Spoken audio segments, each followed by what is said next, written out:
So talk to us, Andrew, about Wall Street's reaction to the selection and selections. Well, look, I was actually at a CNBC conference yesterday where there was a whole bunch of CEOs and investors when this news came down. And I would say up until that moment, so many of them had, frankly, a big grin on their face about where the markets were going, what they thought was going to happen with deregulation, the economy, and all of that.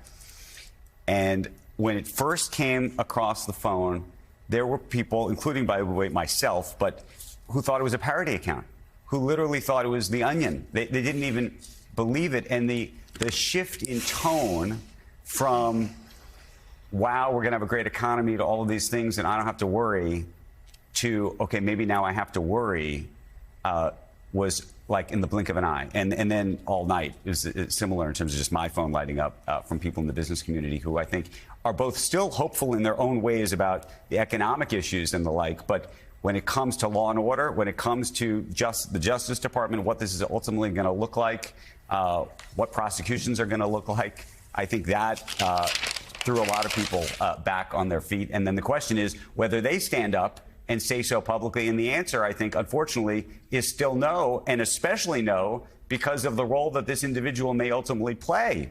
I'd love to, if I could, just throw the ball back, though, to Ari, because we were talking to the commercial break. You had a point that I just thought was actually fascinating about why you thought he was selected that I had never even contemplated.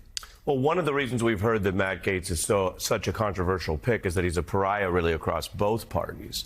That's what Trump likes about him. I mean, I think it's very clear that Donald Trump wants someone who will not ever worry during or after the job about any other views, professional views, factual views, even peer groups. And so in that absolute firebrand rebel outcast, Donald Trump has someone who will not only go farther than the DOJ has gone, at least since the Nixon era. And we talk about precedents. Nixon's attorney general ultimately was prosecuted, but farther than that, but has no rear view or future look at caring about any opprobrium from anywhere. Yeah, it's a really good point. And now, Andrew, we have Republicans and business leaders talking about Matt Gaetz when they want to be talking about the economy. And we could have another indicator later today, right? That could the next sign of inflation, the consumer price index. Well, the producer price index is rising. I mean, that's a real thing, but not too much. I don't think we should get too worried about what's called the producer price index. That means what is the price that people are going to be paying